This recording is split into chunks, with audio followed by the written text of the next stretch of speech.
আমার বান্দা আমি আল্লাহ পৃথিবীময় যারা ছড়িয়ে দিয়েছি আমি আল্লাহ জমিনের মধ্যে। আবার জাল যেমন ছড়াইয়া দেয় পুকুরে, জাল একটু পরে যিনি ছড়াইয়া জাল মারছে পানিতে, উনি আবার আস্তে টান দিয়া এটারে নিজের হাতে জমা করে ফেলে, করে না? তো ইলাইহি তুহশারুন, আল্লাহ বলেন আবার গোটা পৃথিবী থেকে আমার বান্দা আমি আবার জমা করে হাসরের মাঠে নিয়ে আসবো, আমি নিয়ে আসবো আবার। ওয়া ইলাইহি তুহশারুন, আমি আল্লাহর নিকটেই আবার হাসর হবে, জমা হবে। হাসর মানে জমা, একত্র করার। এই যে হাসরের মাঠ মানে হলো একত্র করার মাঠ। তাহলে ইনশাআল্লাহ বাবারা, এবার বয়স্ক বাবা চাচা আছেন, আপনাদেরকেও বলি আব্বা, আলহামদুলিল্লাহ কিছু বয়স্ক চাচাও আছেন, আপনাদেরকেও বলি গুনার উপরে আপনারা যারা লাগাতার এক তালে আছেন, আপনাদের কাছে অনুরোধ আব্বা, এটা অনেক বড় বাড়াবাড়ি, সীমা লঙ্ঘন। আপনারা মনে রাখেন 60 বছর, আমি প্রতিদিন বলি রে বাপ, 60 বছর অথচ এখনো প্রতিদিন বিড়ি সিগারেট খাইতেছেন, আপনি কিন্তু বাড়াবাড়ি করছেন। 60 বছর বয়স হয়ে গেছে, আজও বিড়ি সিগারেট ছাড়বার সময় হয় নাই। 60 বছর এখনো কিস্তি নেন, এখনো সুদ খান, এখনো ওজনে কম দেন, এখনো মিথ্যা বলতেছেন, এখনো অন্যের সম্পদ ফিরাই দিচ্ছেন না। আয় হায় নাফরমান বুড়া, আজও তোমার কবরে যাওয়ার সময় হয় নাই চাচা। আপনি জানেন এই জমিটা আপনার না, আপনি জানেন আপনি গায়ের জোরে ক্ষমতার জোরে 2 নম্বরই সিটারি কইরা দলিলের মায়ের ফেস দিয়া আপনি নিয়ে আনিছেন, কিন্তু আপনার কলিজা তো জানে এটা আপনার না। কথা বলেন না কেন? আপনি আজকে কত বছর ধরে বোন, আপন বোন আজকে 30 বছর 20 বছর ধরে আপন রক্তের বোন কাঁদে, বাপ মারা গেছে আজকে 30 বছর হয়, আপনি এমন ডাকাত, আপনি ডাকাইতে আপন বোনের সম্পত্তিটা দিচ্ছেন না, আপন ফুফুর সম্পত্তি দিচ্ছেন না, আপনি আপনার আপন ভাই ভাতিজার হালাল সম্পত্তি, তাদের ন্যায্য সম্পত্তি, ওয়ারিসি সম্পত্তি আপনি দিতেছেন না। বইয়া বইয়া সাদোয়ানে গপ মারেন, কবরে ঢুকবেন টাঙ্গাইয়া ফিটবো বুড়া মিয়া, মনে রাখেন। আপনি আড্ডি খুললা একদম গিরাগাড়ি ভাঙ্গা লাইব, মনে রাখেন। আমার নাম আনিসুর রহমান, আমি বললাম হ্যাঁ, ঘটনা কি? বোনের সম্পত্তি দেন না কেন? ভাইয়ের প্রাপ্য দেন না কেন? বাতিজা কাঁদে প্রতিদিন আইসা, বাতিজার সম্পত্তি দেন না কেন? আপনি জানেন না আপনি মরতেন না? কথা বলেন, এমন নাই? একটা গাছ, শুধু এই গাছটা কাইটা দিলে আপন ভাই, আপন ভাতিজা, আপন ভাইয়ের আপন প্রতিবেশী, আজ 50 বছর ধরে বংশের পর বংশ তারা একসাথে থাকে। আরে মেয়ে কদ্দুর রাস্তা, 1 বিঘত জায়গা দিয়ে দিলে বেচারার বাড়ি ঢুকতে পারে। ওমা এই ডাকাত আজ 50 বছরও এটা দেয় না। আরে তার হাত পাও ধরছে না, দিত না, দিতাম না। কি দিতেন না? কা দিতাম না, কইছি দিতাম না। কেউ কিনলে দিতেন না, না দিতাম না, কইছি দিতাম না। এটা কথা হইল চাচা? একজন বয়স্ক যে কবরে যাবেন, আপনি এটা কি করছেন? এই গাছটা কাইটা দিলে তারার বাড়ি ঢুকতে পারে না, দিত না, গাছ এটা কেটে দিত, দিতাম না, কইছি দিতাম না। দরকার হলে 300 মাইল দূরে গিয়া, ও দূরে কোনানে গিয়া 10,000 টাকা দান কইরা স্লোগান লইয়া বাইতাই, হ্যাঁ মাশাআল্লাহ, ওখানে গিয়ে কইছে তারা 5,000 দিছে, আর কইছে জনাব অমুক মার হাবা 5,000। সবাই বলেন মার হাবা, হাবারে মার, মার তারে ধরে আমার কন্যা, মার হাবা। এই গ্রামের থেকে মার হাবা আনছে, মাশাআল্লাহ, কত বড় ভাগ্যবান চাচা। চাচা এই গ্রাম তুই আরেক গ্রামে মার হাবা আনে, আপন বাতিজার ইয়া দেন, আপন বোনের সম্পদ দেন, আপন স্ত্রীর মোহর আনার টাকাটা মাত্র 60,000 70,000। আর এই 30 বছর আগের বেডিতের মোহরে তেরুনি আসেন।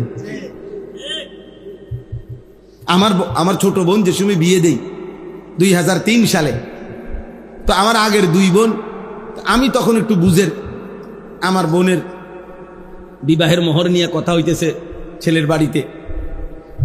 তো কথা তখন মিলাইতে পারতেছি না, আমি একটু বেশি চাইতেছি, তখন বলতেছিলাম আবদার কইরা। তো ছেলের পক্ষের বা কোনো একজন লোক মনে বলে উঠছে যে ঠিক আছে, ফেসালির দরকার নাই। হুজুরের আগের 2 মেয়ে, আমার আব্বাও বড় আলেম ছিল, আগের 2 মেয়ের যেই মোহর দিছে আমরাও এটাই দিল।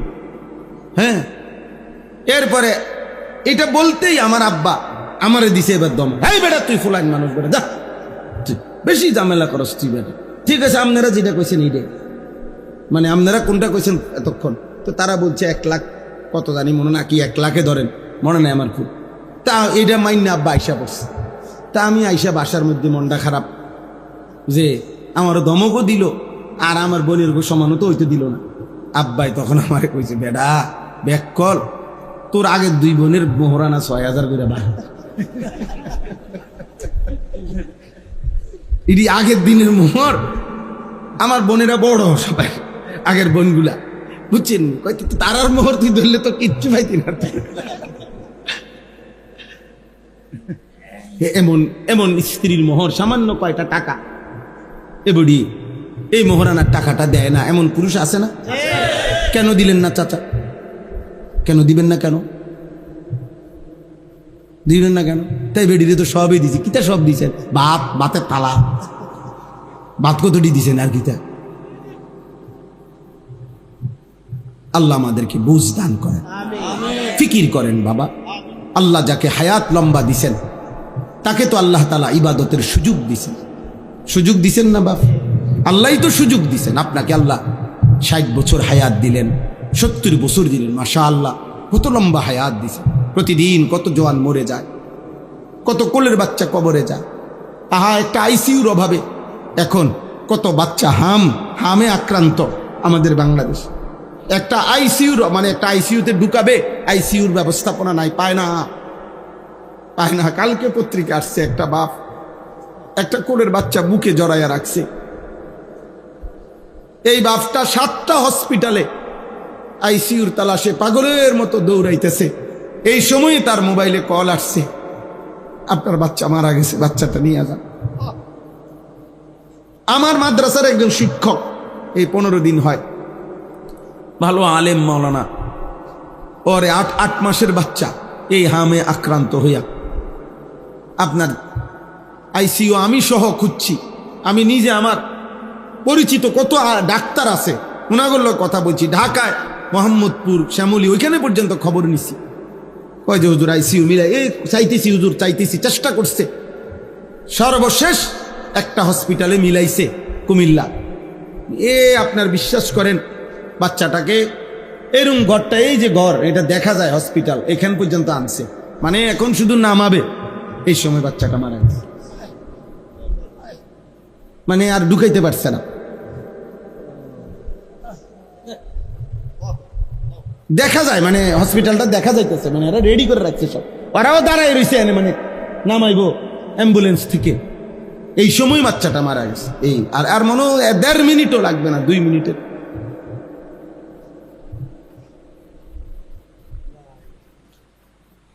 দোস্ত আমার, বন্ধু আমার, আল্লাহকে ছেড়ে দিলে লাভ কি? আল্লাহকে ভুলে গেলে লাভ কি? আল্লাহকে ভুলে পেলাম কি?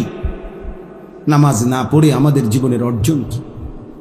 জিন্দিগির সব অর্জন তো আল্লাহর থেকে আসে, আর তিনি আমার জন্য নামাজ ফরজ করেছেন। বান্দা যখন একটা সেজদা দেয়, আল্লাহ তাআলা যেন, হাদিসে আছে, আকরাবু মা ইয়াকুনুল আবদু মির রাব্বিহি ওয়া হুয়া সাজিদ। আল্লাহ তাআলা বলেন, নবীজি বলেন, বান্দা যখন সেজদা দেয় সে তখন আল্লাহর সবচেয়ে ঘনিষ্ঠ আপন হয়ে যায়। সুবহানাল্লাহ একবার পড়লো সওয়াব, 1 লক্ষ বার পড়লো সওয়াব। তো কাজেই আল্লাহর কথা একবার বলতে পারে, 1 মিনিট বলতে পারলাম, এটা তো নেকি। 1 ঘন্টা বললাম, তা তো নেকি। এখানে লসের কিছু নেই, এটা পুরাটাই লাভের প্রজেক্ট। পুরা প্রজেক্টটাই কিসের? লাভের প্রজেক্ট, না লসের কিছু নেই। লসের কিছুই না, আয়োজকেরও কোনো লস নাই, বলনেওয়ালারও কোনো লস নেই, আপনাদেরও কোনো লস নেই, শুনলেও লাভ। আমল করা পৃথক একটি হুকুম, আল্লাহর কথা শোনা এটাও একটা আমল। আমল করা এটাও একটা আমল। মানে আল্লাহ তাআলা যেমন আমাদেরকে আমল করতে বলছে, তেমন আল্লাহর কথা শুনতেও বলছে। তাহলে আল্লাহর কথা যে আমি শুনতেছি, এইটাও একটা আমল করতেছি। ফাসতামিউ লাহু ওয়া আনসিতু, এটা স্পষ্ট কোরআনের আয়াত। আল্লাহ তাআলা বলছে, কোরআন যখন পড়া হয়, বলা হয়, তোমরা মনোযোগ দিয়ে শোনো এবং চুপ থাকো। এই দুই জিনিস জরুরি। মনোযোগ দিয়ে শুনো, চুপ থাকো। আনসিতু অর্থ চুপ থাকো। লাআল্লাকুম তুরহামুন, আল্লাহ বলেন এতে অবশ্যই তোমাদের উপরে রহমত বর্ষিত হবে। তাইলে সোজা হিসাব, কেউ যদি মনোযোগ দিয়ে শুনে এবং চুপ থাকে, নিশ্চিত তার উপরে আল্লাহর রহমত হবে। ওই যে ভাই গেঞ্জিওয়ালা ভাই, বাইরে ভিডিও করলে ভালো হয়। কোনো অটো, সিএনজি, চশমাওয়ালা ভাই বাইরে কোথাও গিয়ে ছবি তোলেন, নিরিবিলি অন্ধকারের মধ্যে একা একা ছবি ওঠে, ভালো হবে ভাইয়া।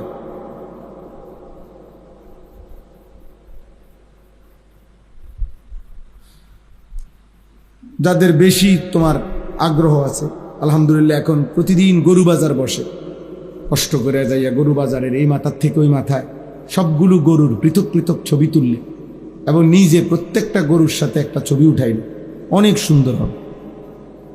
জাতি অনেক উপকার পাবে, মানুষ দেখতে পারবে যে গরুর সাথে গরু অনেক সুন্দর মানাইছে। আমি বিভিন্ন প্রস্তাব দিলাম, সিএনজির সাথে উঠাইতে পারি, অটো, গরু, ছাগল। তোমরা দেখো ভাই, আমাদের মানসিকতা এলো এই, একটা ল্যাংটা যদি মানুষ থাকে, ল্যাংটা দাঁড়ায় রয়েছে, পাগল ল্যাংটা দেখা যাবে। এমন অসংখ্য বিকৃত মানুষ আছে যে ওই ল্যাংটাটার ছবি তুলতেছে। হাজার হাজার মানুষ, পোশাকওয়ালা মানুষ পাবেন যে ল্যাংটার ছবি তুলতেছে। একটা বাস আগুনে পুড়ে যাচ্ছে, আপনি লক্ষ লক্ষ মানুষ পাবেন যারা এটার ছবি তুলতেছে। তাহলে এটা কি সুস্থ মানসিকতা? হ্যাঁ, একটা মানুষ বিপদগ্রস্ত, তার পাশে আগায় যাচ্ছে যতজন, তার চেয়ে ছবি তুলতেছে বেশি। এটা কি আসলেই সুস্থ মানসিকতা? বলো ভাই। এই জন্য দয়া করে এটা ভাবা উচিত। আমার কথা হইল, বড় মোবাইলের অনেক প্রয়োজন আছে, বিভিন্ন কাজ, অফিসিয়াল কাজ, চাকরির কাজ, ব্যবসার কাজ, অনেক ধরনের কাজ করতে হয় এই বড় মোবাইল দিয়ে। ঠিক আছে, করেন, যার যেটা দরকার হবে সেটা তো করতেই হবে। আমার কাছেও বড় মোবাইল আছে, ল্যাপটপ আছে, বড় মোবাইল আছে, কম্পিউটার আছে, এলসিডি আছে, মাদ্রাসায় সিসি ক্যামেরা আছে, কম্পিউটার আছে, অ্যাপসের মাধ্যমে পুরা মাদ্রাসার হিসাব, আলহামদুলিল্লাহ অত্যাধুনিক অ্যাপসের মাধ্যমে হিসাবের কার্যক্রম করি। প্রতিদিন আমি যেখানেই থাকি আমার গাড়িতে ওই ব্যবস্থাপনা আছে যে মাদ্রাসার যাবতীয় বিষয় আমি এনে বসেও দেখতে পারি ইচ্ছা করি, কোন ক্লাসে ক্লাস হইতেছে কিনা, শিক্ষক আছে কিনা, কত আজকের উপস্থিতি কি, সবই ঠিক আছে। প্রয়োজন তো প্রয়োজন, কিন্তু 24 ঘন্টা যেটা পাইলাম সেটাই ছবি তুললাম। পাগল, ছাগল, কুকুর, বিড়াল, শূকর, মানুষ, জানোয়ার, পুরুষ, নারী, হুজুর, পাবলিক, গাড়ি ঘোড়া, এটা কি তা ভাই? তোমার বিবেক কি বল? দোস্ত, একজনই ভাবো, তোমার বিবেক কি বলে, কমন সেন্স কি বলে, সাধারণ বুদ্ধি বিবেচনা কি বলে যে এটা কি কোনো প্রয়োজনীয় বা স্বাভাবিক কোনো কাজ? তাইলে আমার একটা ছবি তুললে তুমি কারে দেখাইবে? আমি গাড়ি থেকে নামতেছিলাম, আসতেছিলাম, তো এই ছবি কারে দেখাইবা? যারে দেখাইবা সে আর কখনো দেখে নাই। আফসোসের বিষয়, আমরা ভাবা উচিত। আমরা 8-10 জন, একে তো আমরা জানোয়ার না, আমরা মানুষ। দ্বিতীয়ত আমরা আর 10 জন মানুষের মতো না, আমরা মুসলমান। আমাদের একটু ব্যক্তিত্ব আছে, স্বাতন্ত্রতা আছে, আমাদের একটা নিজস্ব ব্যক্তিত্ব আছে।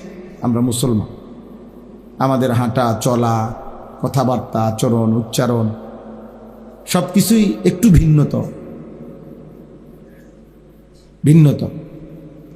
কথা ছিল আমাদের এমন হওয়ার কথা ছিল যে আমাদেরকে দেখেই মানুষ আল্লাহকে চিনবে, আল্লাহর পথ পাবে। হাদিসের মধ্যে আছে নবী সাল্লাল্লাহু আলাইহি ওয়াসাল্লাম, সাহাবায়ে কেরাম, নবীজির সাহাবারা ওনাদেরকে জন্য দোয়া করতেন, আল্লাহুম্মা হদি বিহিম, আল্লাহ আমার সাহাবাদেরকে আপনি এক একজনকে আপাদমস্তক এভাবে বানিয়ে দেন যেন তাদের দ্বারাই মানুষ হেদায়েত পেয়ে যায়।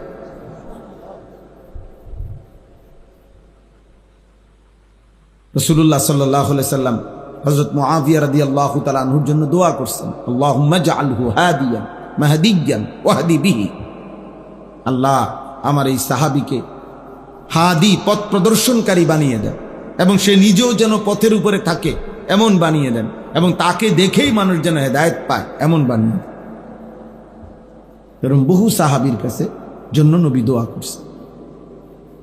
আমরা কিতাবে আজ পড়ছি আর রাসূলুল মুআল্লিম ওয়া আসালিবুহু ফিত তালিম, আরবি ভাষার একটা বিখ্যাত কিতাব, শেখ আব্দুল ফাত্তাহ আবু হুদ্দা রাহিমাহুল্লাহ উনি লিখছেন।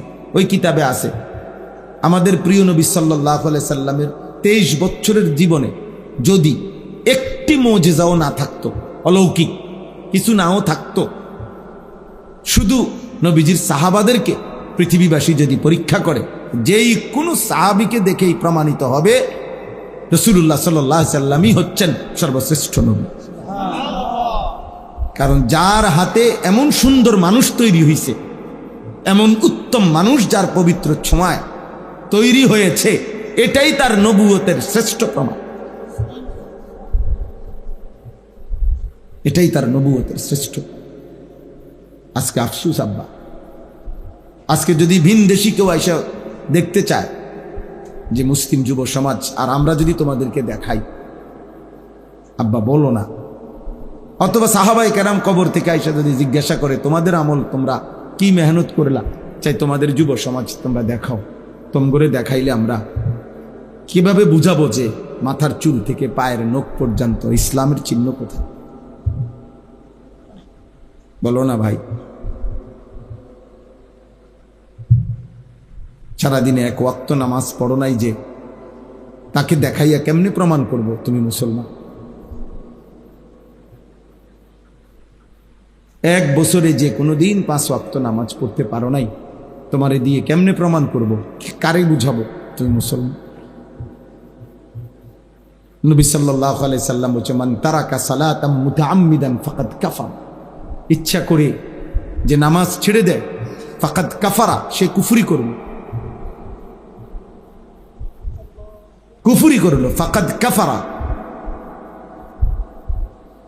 নবী সাল্লাল্লাহু আলাইহি সাল্লাম সাহাবীকে বলছে, লা তাতরুকিস সালাতা আবাদান, আমার সাহাবী কোনো দিন কখনোই জীবন যায় যাক নামাজ ছেড়ো না। আমি এইমাত্র কিতাবে পড়তেছি, মেরকাত, আরবিতে মোটা কিতাব পড়তেছিলাম, মেশকাতের সরা, গাড়িতে বসে বসে এখন দেখছি পড়তে এইখানে ঠিক মতো পড়তে পারতেছিলাম না। মাশাআল্লাহ, রাস্তা আলহামদুলিল্লাহ, আল্লাহ তাআলা এই রাস্তা থেকে আপনাদের হেফাজত করুন, আল্লাহ যেন আমারও হেফাজত করুন। তো এখানে লিখছে যে মূলত সালাত, এই যে নামাজ আমরা পড়ি, মূলত সালাত শব্দের মূল অর্থ হইল আগুনে পোড়াইয়া বাঁকা কাঠ সোজা করা, এটার মূল অর্থ বাঁকা কাঠ সোজা করা। তো মূলত নামাজ যে ধারাবাহিক পড়ে, সে তার নফসের হারাম চাহিদা, মনের কুচাহিদা, এইটাকে পুরাইয়া আল্লাহর ইবাদতের উপরে, আল্লাহর বন্দিগির উপরে সোজা করে রাখে। প্রত্যেকটা নামাজের মাধ্যমে যেন সে নিজেকে পুরাইতেছে, অর্থাৎ মনের হারাম চাহিদা আগুনে যেন পুরাইতেছে, নিজেকে যেন সুন্দর বানাইতেছে। তো এই কিতাবে লিখছে, এভাবে ধারাবাহিক নামাজ পড়ে যে নিজেকে পোড়াইয়া উত্তম বানায়, আশা করা যায় নিঃসন্দেহে জীবনভর যে নিজেরে পোড়াইল, মনের চাহিদা পুরাইয়া দিল, তো আশা করা যায় কিতাবে লিখছে আল্লাহ তাআলা তাকে দ্বিতীয়বার আবার জাহান্নামের আগুনে পোড়াবে না।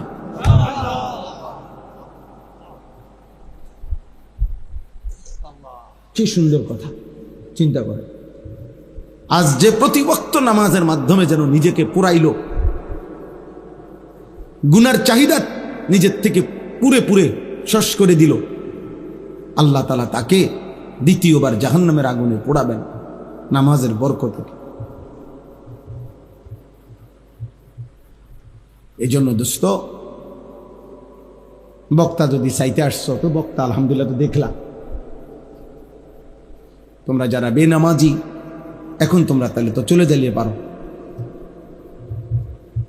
অথবা ছবি তুলতে আসছিলাম মোবাইল নিয়ে, তো এখন তার অনুমতি নাই, তো তাহলে আর বসে থেকে তো তেমন কোনো লাভ নাই, তাও চলে গেলে পারো, আমি অনুমতি দিলাম। বাকি যাওয়ার আগে শুনে নাও দোস্ত, মুসলিম পরিচয় দিয়ে তোমার ইসলামকে এভাবে অপমান করো না।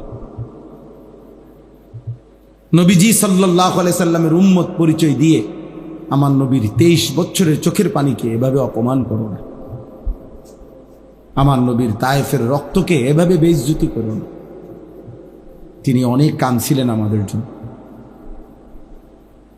তিনি অনেক দিন ক্ষুধার্ত ছিলেন, পেটে পাথর বাঁধছেন, তিনি অনেক পাথরের আঘাত সয়েছেন। 7 আসমান জমিন তায়েফের রক্ত দেখে নবীর কাঁদছিল। আল্লাহর কোটি কোটি ফেরেশতারা পর্যন্ত চোখের পানি ফেলে কাঁদছে যে আল্লাহ, আপনার শ্রেষ্ঠতম প্রিয়তম নবী, তিনি তাকে এভাবে পাথর মারছে আর আপনি দেখতেছেন। তায়েফের কাফেররা যখন নবীজিকে পাথর মারছিল সেদিন আল্লাহ ছিলেন না? আল্লাহ দেখে নাই? তো কেমনে সইলেন? মানে আল্লাহ সইলেন কেমনে? যেই পবিত্র দেহে কোনো দিন মাছি বসে না, যেই পবিত্র দেহে একটা মশা বসে না, যেই পবিত্র দেহে 1 সেকেন্ডে কোনো দুর্গন্ধ আসে না, তার পবিত্র দেহ মোবারক থেকে যখন অঝরে রক্ত ঝরছিল, আল্লাহ নবী সাল্লাল্লাহু আলাইহি সাল্লাম হযরত যায়েদ রাদিয়াল্লাহু তাআলা আনহু তায়েফের সফরে যিনি নবীজির সাথে ছিলেন, ওই সাহাবী বলছেন রক্তে পায়ের জুতা পায়ের তালুর সাথে জমাট বাইধা গেছে, যে আমি খুলতে পারছিলাম না, কি পরিমাণ রক্ত ঝরছে। এমন সুন্দর, এমন পবিত্র চেহারা যার, এমন সুন্দর দেহ যার, তো এমন নবীকে বেইজ্জতি করা, আমাদের নবীকে অপমান করা ঠিক না রে বাপ। এই জন্য কোনো ভূমিকাই বললাম না, শুরুতেই বললাম। কি শুরু করলা তুমি? কি পাইলা বাপ মোবাইলের মধ্যে? এমন পাগল হয়ে গেলা কেন? এমন পাগল হয়ে গেলা কেন? মনে করো কেউ মানা করে না আর কি, কেউ বাধা দেয় না, তাই বলে বুঝি নিজের এভাবে শেষ করে দিচ্ছ। তোমার চরিত্রের কি অবস্থা তুমি বোঝো না?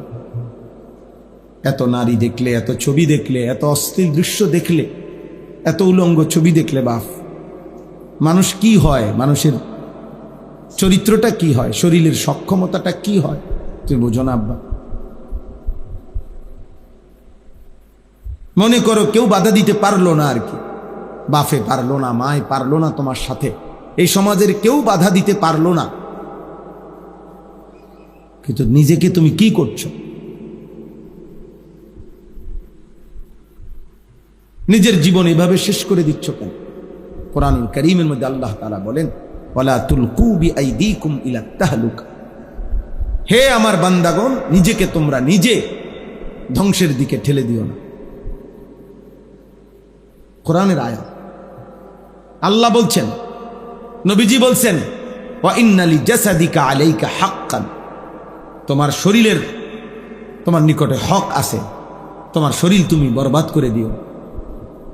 সাহাবী অতিরিক্ত রোজা রাখতে চাইছে, রোজা নেক আমল আল্লাহ নবী নিষেধ করছে না, লাগাতার রোজা রাখো না, তোমার দেহ কষ্ট পাবে, তোমার শরীরেরও হক আছে। হযরত আব্দুল্লাহ ইবনে আমর ইবনুল আস রাদিয়াল্লাহু তাআলা আনহুকে নিষেধ করছে নবীজি, বারবার নিষেধ করছে। তিনি এরপরেও নবীজির থেকে অনুমতি নিয়ে বেশি রোজা রাখতেন। শেষ বয়সে এত কষ্ট পাইছেন তিনি, শারীরিকভাবে দুর্বল। কিতাবে আছে উনি আফসুস করতেন, হায় নবী আমাকে সেদিন বলছিলেন, আমি নিজে জোর কইরা আমার নিজের উপরে চাপাইয়া নিছি, এখন আমি কষ্ট পাইতেছি। তাইলে আব্বা মনে রাখো বাপ, যৌবন কমে আসবে, শারীরিক সক্ষমতা কমে আসবে, কিন্তু এই লাগাতার গুনাহ, এই অস্থির ছবি দেখা, নারী দেখা, প্রত্যেকবার তুমি বুঝো বা না বুঝো বীর্যপাত হয়। মানুষের শরীরের সবচেয়ে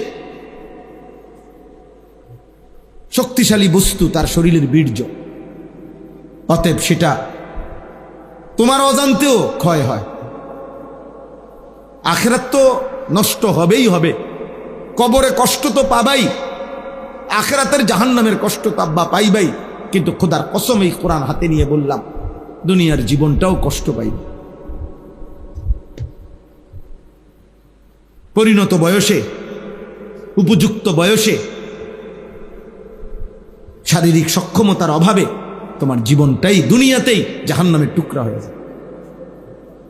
আমি অনেক মুরব্বী সামনে, এরপরও খোলামেলা, আমার যেহেতু আমার জীবনের একটা মিশন যুবক ছেলেদেরকে সতর্ক করা, সচেতন করা, এই জন্য খোলামেলা বলি আর কি। প্রিয় ভাই আমার, একদম সহজ কথা, যদি কোনো বিবেকবান ছেলে বুঝো, তাহলে একদিন তোমরা আমার পরীক্ষামূলক আমার একটা কথা মানো, তোমরা খবর নাও সারা বাংলাদেশে যে কি পরিমাণ পরকিয়া ইদানিংকালে আইসা, প্রতিদিন বিবাহিত নারী কি পরিমাণ অন্য পুরুষের কাছে দৌড়াইতেছে, বিবাহিত পুরুষ কি পরিমাণ অন্য মহিলার কাছে দৌড়াইতেছে। কারণটা কি? হঠাৎ এটা এরকম বাইরে গেল, শারীরিক সক্ষমতা নাই, যার কারণে নারী অন্য পুরুষ তালাশ করছে, পুরুষ অন্য নারী তালাশ করছে। বুঝেন নাই কথা? এটা কারণটা কি? তাহলে উল্লেখযোগ্য হারে প্রতিদিন খুন করে ফেলে, ডাইরেক্ট পরকীয়ার স্বামী মহিলারে খুন করে ফেলে, মহিলা পুরুষরে খুন করে ফেলে। ওমা, এটা কি? এরকম জঘন্যতা গত 30 বছর আগে আমাদের পৃথিবীতে, আমাদের এই বাংলাদেশে তো কেউ কল্পনাও করেন, কল্পনাও। 10 গ্রামে 20-50 বছরে কোন সময় হয়তো একজন চরিত্রহীন মহিলা 10 গ্রামে ধরা খাইছে, একজন খারাপ পুরুষ, খারাপ মহিলা।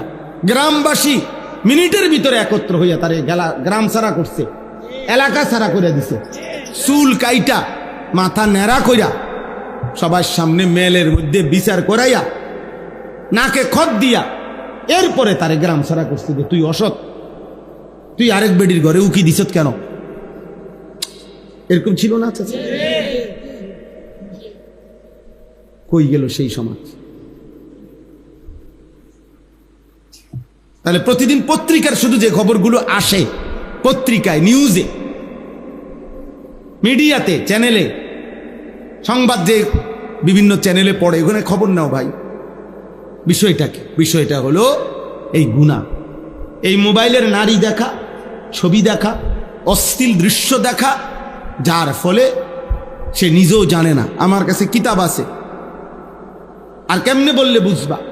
আমাদের কাছে স্পষ্ট কিতাবে লিখছে, প্রত্যেক মানুষ, এই কথাটা মনোযোগ দিয়ে শুন, মানুষের বৈধ হালাল চাহিদা যখন পূরণ করে স্বামী স্ত্রী, তো সেটা সে নিয়ন্ত্রণ থাকে, কারণ সে জানে সে আমার বৈধ স্ত্রী, সে আমার জিন্দিগির সঙ্গী।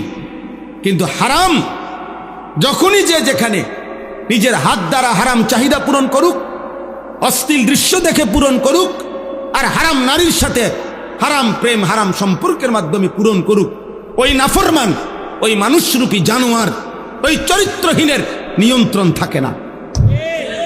সে এই পরিমাণ তখন হারাম, জিনা আর ব্যভিচার আর অশ্লীলতা করে নিজের হাতে নিজের শরীর, নিজের জীবন নষ্ট করে। কারণ অর্থ গুনার, অসভ্যতার চাহিদার কারণে শয়তান তখন তার উপরে পুরা সাওয়ার হয়, পুরাপুরি সাওয়ার হয়। তখন তো তার আর নিয়ন্ত্রণ থাকে না, তার ভিতরে তো স্থিরতা থাকে না, পাগল হয়ে যায় সে, তখন কুত্তার মতো হয়ে যায়। এই জন্য তোমরা অল্প বয়সী ছেলে, তোমরা দাঁড়াও এখানে সোজা, তোমাকে বাচ্চা মুরব্বীরা এখন দেখুক, তোমরা 100 ছেলে দাঁড়াও, তোমাদের এত কম বয়সী ছেলে 18-20 বছর মাত্র, চেহারা আরেকটু নাদুস নুদুস থাকার কথা, আরেকটু সুন্দর থাকার কথা, কিন্তু তোমগো এত কম বয়সী ছেলের সাফা এত ভিতরে কেন, চোখ এত ভিতরে কেন? খোদার কসমের অন্যতম কারণ এই মোবাইল, এই নারী দেখা, এই ছবি দেখা, এই অস্থির দৃশ্য দেখা। তুমি ভুল করছো আব্বা, একদিন তোমায় থামে যাইতে হবে, পৃথিবী থামবে না, সূর্য উঠবে, চাঁদও উঠবে, নেককার ঠিকই থাকবে, কিন্তু তুমি আটকায় যাইবে, একদিন তোমার হাতে তুমি আটকায় যাইবা, তোমার কপাল তুমি চাপড়াইবা। ইয়া লাইতানি ইয়া ওয়াইলাতা, কোরআনে আছে, নাফরমান নিজের কপাল নিজে চাপড়াবে। ইয়াদুজ জালিমু আলা ইয়াদাইহি, আল্লাহ বলছে নাফরমান নিজের আঙ্গুল নিজের দাঁত দিয়া কামড়াইয়া এভাবে ছিঁড়ে ফেলবে, আফসুস করতে করতে আফসুস করবে, আফসুস করবে, আর বলবে ইয়া লাইতানি লাম আত্তাখিজ ফুলানান খলিলা। আহা, হায় হায় হায়, আমি যদি অসৎ তাকে, ওই নষ্ট চরিত্রের লোকটাকে, ছেলেটাকে, মেয়েটাকে যদি বন্ধু না বানাইতাম, তাহলে তো আজ আমি বরবাদ হইতাম না। এজন্য প্রিয় ভাই, অনুরোধ করছি, শুধু একজন বক্তা না, শুধু ওয়াজ করতে আসি নাই, আমার কষ্ট হয়েছে এই রাস্তাটা আসতে, আমার ধারণার চাইতেও ভিতরে।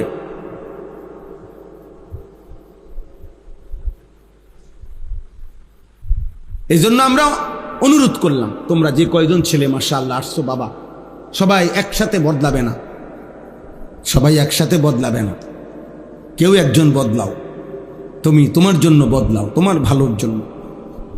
এমন সুন্দর জীবন তুমি নষ্ট করো। প্রতিটা চাহিদা হালালভাবে, বৈধভাবে, আল্লাহ তাআলা মানুষের খাবারের চাহিদা, পানির চাহিদা, লজ্জাস্থানের চাহিদা, সম্পদের চাহিদা, দুনিয়ায় বেঁচে থাকার যত প্রয়োজনীয়তা, খোদার কসম আল্লাহ তাআলা বৈধভাবে, হালালভাবে, পর্যাপ্ত পূর্ণাঙ্গ ব্যবস্থাপনা আল্লাহ রেখেছেন। খাবারের চাহিদা আল্লাহ পূরণ করবে, পানির চাহিদা আল্লাহ পূরণ করবে, লজ্জাস্থানের চাহিদা আল্লাহ পূরণ করবে, সম্পদের চাহিদা আল্লাহ পূরণ করবে, বেঁচে থাকার সমস্ত উপকরণ আল্লাহ কোরআনে বলছে হুয়াল্লাযী খালাকা লাকুম মা ফিল আরদি জামিআ, বান্দা এই জমিনের সব আমি তোমাদের জন্য সৃষ্টি করেছি। সাখখারা লাকুম মা ফিস সামাওয়াতি ওয়াল আরদ, আল্লাহ বলে বান্দা এই জমিনের সব, আসমান ও জমিনের আমি তোমাদের অধীনস্থ করে দিয়েছি। ওয়াজাল্লালনা লাহুম ফামিনহা রাকুবুহুম ওয়া মিনহা ইয়াকুলুন, আল্লাহ বলেন চতুষ্পদ প্রাণী আমি তোমাদের অধীনস্থ করে দিয়েছি, যার ফলে কোনোটা তোমরা চড়তে পারো বাহন হিসাবে, গাধা, ঘোড়া, খচ্চর, উট, আবার কোনোটা তোমরা জবাই করে খাইতে পারো, তোমাদের জন্য গরু, ভেড়া, বকরি, দুম্বা, উট, ছাগল, মহিষ, এগুলো তোমরা খাইতে পারো। যেটা তোমরা খাচ্ছ জবাই করে, এটা আমি তোমাদের জন্য দিয়েছি। যেটার উপরে বাহন হিসাবে চড়তেছ, এটা আমি তোমাদেরকে দিয়েছি, আমি দিয়েছি বান্দা। হুয়াল্লাযী জাআলা লাকুমুল আরদা যালুলান ফামশু ফি মানাকিবিহা ওয়া কুলু মির রিজকি ওয়া ইলাইহিন নুশুর, আল্লাহ বলে বান্দা বিশ্বাস করো, এই জমিন পুরাটা, পৃথিবীর পুরাটা মাটি আমি আল্লাহই তোমাদের অধীন করে দিয়েছি, তোমাদের ব্যবহারের উপযোগী করেছি। এমন বানাই, পানির মতো বানাই নাই, তাইলে মাটি হবে কিভাবে? আবার একদম এতম ফোমের মতো নরম বানাই নাই, তাইলে স্থির হইয়া দাঁড়াইবা কেমনে? আবার পাথরের মতো শক্ত বানাই নাই, তাইলে তোমাদের খাদ্য, খাবার, ফুল, ফল, ফসল উৎপন্ন হবে কিভাবে? এবং তোমাদের পিলার ঘরের খুঁটি তোমরা কিভাবে গাঁড়বে? আল্লাহ বলেন যেমন মাটি হইলে তোমরা দাঁড়াইতে পারো, যেরকম হইলে শুইতে পারো, যেরকম হইলে হাঁটতে পারো, যেরকম হইলে ফসল ফলাইতে পারো, যেই রকম হইলে তোমাদের বসত ঘর তোমরা স্থাপন করতে পারো, এমন সমস্ত প্রয়োজনের উপযোগী করেই আমি আল্লাহ এই মাটি বানাইছি। বাহ, সুবহানাল্লাহ। এমন মালিকরে সেজদা না দিলে নাফরমান, তুই মানুষ হইলি কেমনে নাফরমান? এই জানোয়ার বেটা, বেনামাজি তুমি জানোয়ার না তো জানোয়ারটা কেন বেটা? সেজদাবিহীন নাফরমান, ওই জীবন তো জানোয়ারের জীবন, ওই জীবন তো কুত্তার জীবন, হাইওয়ানের জীবন বেটা। একবার ভাবো, আল্লাহ তাআলা বলেন আমি বানাইছি মাটিটা, আমি বানাইছি, ওয়াস-সামাআ বানাইনাহা, আসমান আমি বানাইছি, ওয়াল আরদা ফারাশনাহা, জমিন আমি বিছায় দিছি, ওয়াজআলনা বাইনাকুম ওয়াজআলনা ফাওকাকুম সাবআন শিদাদা, আসমান আমি বানাইছি মাথার উপর, ওয়াজআলনা নাওমাকুম, ঘুম আমি বানাইছি, ওয়াজআলনা নাহারা, দিন আমি বানাইছি আলোকিত, ওয়াজআলনা লাইলা, রাত্রি আমি বানাইছি অন্ধকার, অন্ধকার আমি বানাই, আলো আমি বানাই, রোদ আমি দেই, বৃষ্টি আমি নামাই, ফল আমি উঠাই, ফসল আমি উঠাই, গাছ আমি বানিয়েছি, পাহাড় আমি স্থাপন করেছি, জমিন আমি বিছায় দিছি, সূর্য আমি স্থাপন করেছি, চাঁদ আমি স্থাপন করেছি। এত কিছুর বিনিময়ে বান্দা আমি একটা সেজদাও পাবো না? ছি তোর কপালে, থুতু তোর কপালে, থু থু থুতু তোর কপালে, বেনামাজি তোদের কপালে থুতু থুতু থুতু, ছি তোদের কপাল, ছি তোদের কপালে থুতু দিলাম, তোদের ওই চুলে থুতু দিলাম। যদি লজ্জা থাকে, যদি মানুষের বাচ্চা হও, যদি মুসলমানের বাচ্চা হও, যদি মায়ের পবিত্র দুধ খেয়ে থাকো, যদি আল্লাহর নাম শুনে থাকো, যদি 23 বছরের নবীর কান্না চোখের পানির কথা শুনে থাকো, যদি আল্লাহর কোরআন কোনোদিন দেখে থাকো, যদি মসজিদ দেখে থাকো, যদি আজান শুনে থাকো, তো আজকে নিয়ত করো ইনশাআল্লাহ নামাজ পড়বো ইনশাআল্লাহ। বলো আব্বা, নিয়ত করো আব্বা, ছেলেরা নিয়ত করো, বাপ বলো, বলো না ইনশাআল্লাহ, দিল থেকে বলো আব্বা, দিল থেকে বলো, দিল, হাত তুলতে হবে না, আমি হাত তোলার পক্ষে না, তোমার দিলে তুমি বলো, না বললেও সমস্যা নাই, তোমার লাগে আমি আটকাইতাম না, আমার জন্য তুমি আটকাইতা না। এই পৃথিবীতে ছাগলও আটকায় না, মানুষও আটকায় না, অসুবিধা কি? ছাগলও নির্দিষ্ট সময় পরে মরে যায়, তুমিও নির্দিষ্ট সময় পরে মরে যাইবা। বাকি ছাগল মরলে ছাগলের কোনো টেনশন নাই, কিন্তু তুমি মরলে তোমার টেনশন আছে। কুত্তা মরলে কুত্তার কোনো টেনশন নাই, মরলে শুকরের কোনো টেনশন নাই, কিন্তু আমি মরলে আমার পেরেশানি আছে, কি হবে আমার কবরে, কি হবে আমার হাসর, আমি মরলে আমার ঝামেলা আছে। আমরা কিতাবে পড়ছি, মিশকাতে আছে, পূর্ব জামানার এক ব্যক্তি খুব বড় নাফরমান ছিল। তো মৃত্যুর পূর্বে ছেলেদেরকে বলছে, বাবা আমার মৃত্যুর পরে তোমরা আমার লাশটাকে পুরাইবা, পুরাইয়া লাশের যে ছাই, পুরানো ছাই, এটার 2টা ভাগ করবা, করে এক ভাগ উত্তাল সাগরের ঢেউয়ের মধ্যে ছেড়ে দিবা, আরেক ভাগ ঝড়ো বাতাসের সাথে উড়াইয়া দিবা আমার ছাই। বলছে কেন বাবা? বলছে আব্বা আমি এই পরিমাণ নাফরমানি করছি, আজ আমার মৃত্যুর পূর্বে মনে হইতেছে আমার মরলে আমি, আর আল্লাহ যদি আমারে ধরতে পারে, আমার মেরে লেব, আমারে শেষ করে লেব, আমারে আজাব দিয়া শেষ করে ফেলবে আল্লাহ, আল্লাহ যেন আমারে ধরতে না পারে, এই জন্য আমার লাশ পুরাইয়া দিবা, আমার ছাই বাতাসে উড়াই দিবা, আমার ছাই সাগরে ভাসাইয়া দিবা। হাদিসে আছে লোকটার ইন্তেকালের পরে ছেলেরা এটা করছে, আল্লাহ তাআলা সমস্ত ছাই আবার একত্রিত করে ওই লোকটাকে জীবিত করে আল্লাহ জিজ্ঞেস করছে, আমার বান্দা এমনটা তুমি কেন করলা? বান্দা চোখের পানি ফেলে বলছে, আল্লাহ শেষ মুহূর্তে হলো আমি আপনারে ভয় পাইছিলাম, আপনাকে মৃত্যুর পূর্বে ভয় পেয়েছিলাম মাওলা, ভুল বুঝতে পারছিলাম, কোনো উপায় না দেখা আপনার আযাব থেকে বাঁচার জন্য এটা করছিলাম। আল্লাহ বলছে, যা বান্দা, মৃত্যুর পূর্বে হলেও তো আমারে ভয় তো করছিলা, যা আমি তোরে মাফ করে দিলাম। হাদিসে আছে আল্লাহ তাকে মাফ করে দিছে, কিন্তু বুঝতে তো হবে মৃত্যুর পরে, তৌফিক তো হইতে হবে মৃত্যুর পূর্বে। যদি তুমি ফিরতে না পারো, বলেন না। ওই ওই লোকটা তো বুঝতে পারছে, কিন্তু ফেরাউন যে বুঝতে পারে না। কথা বলেন না ভাইয়া, বুঝো নাই? তুমি আমি এ কথার উপরে যে না আমি মৃত্যুর পূর্বে তওবা করে নেব, কিন্তু তুমি যে তওবা করবা এটা বুঝ আসবে, এটা না আসলে বুঝেন নাই কথা। না আমার যদি এই কথাটা জেহেনে না আসে, বুঝেই না আসে, আল্লাহ যদি আমার সেই তৌফিক না দেয়, হ্যাঁ আল্লাহ তো আবু জেহেলকে সেই তৌফিক দেয় নাই, ও তো মৃত্যু পর্যন্ত গাদ্দারি করছে।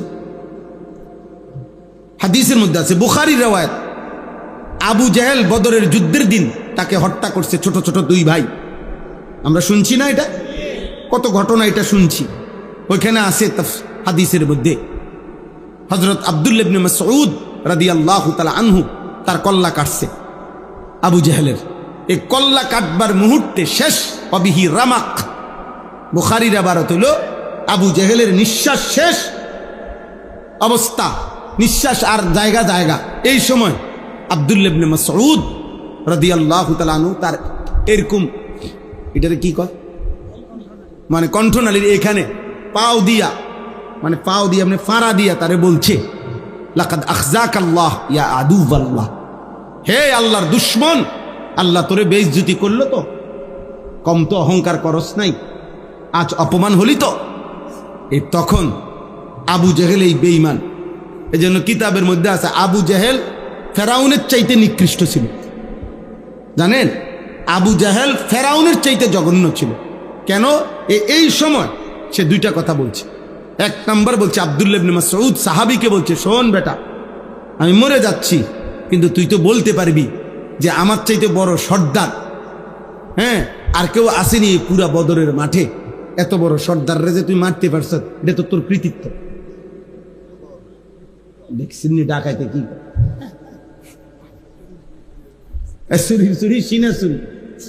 সেইটা বলছে। এক, দুই নাম্বার বলছে আব্দুল্লাহ শোন, আমার মৃত্যুর পরে আমার যে কল্লা কাইটা ফেলবি, তুই কল্লা বাড়াইয়া কাটবি, বুক সহ বুক বাড়াইয়া কাটবি, যাতে বাকি লাশটির লগে আমার কল্লা রাখলে দূরের থেকে মানুষ বুঝে এটা সর্দারের লাশ। আবু জেহেল কত বড় গাদ্দার, কত বড় গাদ্দার। হ্যাঁ, এটা হাদিসের কথা। প্রিয় ভাই আমার, বন্ধু আমার, কিশোর নওজওয়ান, এমন সুন্দর হায়াত নষ্ট করো না। আর আসবে না তুমি পৃথিবীতে কোনোদিন, যদি আজ চলে যাও, কিংবা কাল কিংবা পুরুষ, চলে যেতেই হবে, ফিরতেই হবে। ওয়া ইলাইহিন নুশুর, আল্লাহ বলছে বান্দা জমিন আমার, ঘোরো, অসুবিধা নাই, গোটা পৃথিবী তুমি হাঁটো, ফামশু ফি মানাকিবিহা, আমার মাটির উপরে যেখানে মন চায় থাকো, দেশে থাকো অসুবিধা নাই, বিদেশ যাবা যাও, বিদেশের মাটিটাও আমার, আমেরিকার মাটিও আমার, বাংলাদেশের মাটিও আমার, সব মাটি কার? যাও বান্দা, কোনো অসুবিধা নেই, দেশে থাকো, গ্রামে থাকো, নয়তো শহরে থাকো। ওয়াকুলু মির রিজকিহি, আমার রিজিক খাও, তালাশ করো, উপার্জন করো, খাও, কোনো আপত্তি নেই, তোমার জন্যই তো বানাইছি আমি। পৃথিবীর সব নাজ ও নিয়ামত তো বান্দা আমি তোমার জন্যই বানাইছি, এগুলো আমি আখিরাতে নেব না। দুনিয়ার এই খানা দিয়ে তো আমি বেহেশতে দেব না, দুনিয়ার এই খানা দিয়ে তো আমি আখিরাত নেব না। এবং আমি তো আমার ফেরেশতাদের জন্য এগুলো বানাইনি, আমার আখিরাতের জন্য বানাইনি, এগুলো এখানের জন্যই বানাইছি। এখানেই রাখো, খাও, অসুবিধা নেই, সবটা তুমি খাও, শুধু মনে রেখো ওয়া ইলাইহিন নুশুর, আমি আল্লাহর কাছে ফিরতে হবে। খাও, কোনো সমস্যা, শুধু কি মনে রেখো, কার কাছে ফিরতে হবে? কুল হুয়াল্লাযী যারাআকুম ফিল আরদ ওয়া ইলাইহি তুহশারুন, এই একই কথা। আল্লাহ বলছে, হে নবী আপনি বলেন, আল্লাহই তোমাদেরকে গোটা পৃথিবীতে ছড়িয়ে দিয়েছেন। আমরা কেন বাংলাদেশে, তারা কেন ভারতে, ওরা কেন পাকিস্তানে, ওরা কেন সৌদি আরবে, ওরা কেন ইটালিতে? আল্লাহ বলেন, এটা আমি ছড়াইয়া দিছি, আমার বান্দা আমি আল্লাহ পৃথিবীময় যারা ছড়িয়ে দিয়েছি, আমি আল্লাহ জমিনের মধ্যে। আবার জাল যেমন ছড়াইয়া দেয় পুকুরে, জাল একটু পরে যিনি ছড়াইয়া জাল মারছে পানিতে, উনি আবার আস্তে টান দিয়া এটারে নিজের হাতে জমা করে ফেলে, করে না? তো ওয়া ইলাইহি তুহশারুন, আল্লাহ বলেন আবার গোটা পৃথিবী থেকে আমার বান্দা আমি আবার জমা করে হাসরের মাঠে নিয়ে আসবো, আমি নিয়ে আসবো আবার। ওয়া ইলাইহি তুহশারুন, আমি আল্লাহর নিকটেই আবার হাসর হবে, জমা হবে। হাসর মানে জমা, একত্র করার। এই যে হাসরের মাঠ মানে হলো একত্র করার মাঠ। তাহলে ইনশাআল্লাহ বাবারা, এবার বয়স্ক বাবা চাচা আছেন, আপনাদেরকেও বলি আব্বা, আলহামদুলিল্লাহ কিছু বয়স্ক চাচাও আছেন, আপনাদেরকেও বলি গুনার উপরে আপনারা যারা লাগাতার এক তালে আছেন, আপনাদের কাছে অনুরোধ আব্বা, এটা অনেক বড় বাড়াবাড়ি, সীমা লঙ্ঘন। আপনারা মনে রাখেন 60 বছর, আমি প্রতিদিন বলি রে বাপ, 60 বছর অথচ এখনো প্রতিদিন বিড়ি সিগারেট খাইতেছেন, আপনি কিন্তু বাড়াবাড়ি করছেন। 60 বছর বয়স হয়ে গেছে, আজও বিড়ি সিগারেট ছাড়বার সময় হয় নাই। 60 বছর এখনো কিস্তি নেন, এখনো সুদ খান, এখনো ওজনে কম দেন, এখনো মিথ্যা বলতেছেন, এখনো অন্যের সম্পদ ফিরাই দিচ্ছেন না। আয় হায় নাফরমান বুড়া, আজও তোমার কবরে যাওয়ার সময় হয় নাই চাচা। আপনি জানেন এই জমিটা আপনার না, আপনি জানেন আপনি গায়ের জোরে, ক্ষমতার জোরে 2 নম্বরই সিটারি কইরা দলিলের মায়ের ফেস দিয়া আপনি নিয়ে আনিছেন, কিন্তু আপনার কলিজা তো জানে এটা আপনার না। কথা বলেন না কেন? আপনি আজকে কত বছর ধরে বোন, আপন বোন আজকে 30 বছর 20 বছর ধরে আপন রক্তের বোন কাঁদে, বাপ মারা গেছে আজকে 30 বছর হয়, আপনি এমন ডাকাত, আপনি ডাকাইতে আপন বোনের সম্পত্তিটা দিচ্ছেন না, আপন ফুফুর সম্পত্তি দিচ্ছেন না, আপনি আপনার আপন ভাই ভাতিজার হালাল সম্পত্তি, তাদের ন্যায্য সম্পত্তি, ওয়ারিসি সম্পত্তি আপনি দিতেছেন না। বইয়া বইয়া সাদওয়ানে গপ মারেন, কবরে ঢুকবেন টাঙ্গাইয়া ফিটবো বুড়া মিয়া, মনে রাখেন। আপনি আড্ডি খুললা একদম গিরাগারি ভাঙ্গা লাইব, মনে রাখেন। আমার নাম আনিসুর রহমান, আমি বললাম হ্যাঁ, ঘটনা কি? বোনের সম্পত্তি দেন না কেন? ভাইয়ের প্রাপ্য দেন না কেন? বাতিজা কাঁদে প্রতিদিন আইসা, বাতিজার সম্পত্তি দেন না কেন? আপনি জানেন না আপনি মরতেন না? কথা বলেন, এমন নাই? একটা গাছ, শুধু এই গাছটা কাইটা দিলে আপন ভাই, আপন ভাতিজা, আপন ভাইয়ের আপন প্রতিবেশী, আজ 50 বছর ধরে বংশের পর বংশ তারা একসাথে থাকে। আরে মেয়ে কদ্দুর রাস্তা, 1 বিঘত জায়গা দিয়ে দিলে বেচারার বাড়ি ঢুকতে পারে। ওমা এই ডাকাত আজ 50 বছরও এটা দেয় না। আরে তার হাত পাও ধরছে না, দিত না, দিতাম না। কি দিতেন না? কা দিতাম না, কইছি দিতাম না। কেউ কিনলে দিতেন না? না দিতাম না, কইছি দিতাম না। এটা কথা হইল চাচা? একজন বয়স্ক যে কবরে যাবেন, আপনি এটা কি করছেন? এই গাছটা কাইটা দিলে তারার বাড়ি ঢুকতে পারে না, দিত না, গাছ এটা কেটে দিত, দিতাম না, কইছি দিতাম না। দরকার হলে 300 মাইল দূরে গিয়া, ও দূরে কোনানে গিয়া 10,000 টাকা দান কইরা স্লোগান লইয়া বাইতাই। হ্যাঁ মাশাআল্লাহ, ওখানে গিয়ে কইছি তারা টিয়া 5,000 দিছে, আর কইছে জনাব অমুক মারহাবা 5,000। সবাই বলেন মারহাবা। হাবারে মার, মার তারে ধরে আমার কন্যা মারহাবা। এই গ্রামের থেকে মারহাবা আনছে। মাশাআল্লাহ, কত বড় ভাগ্যবান চাচা।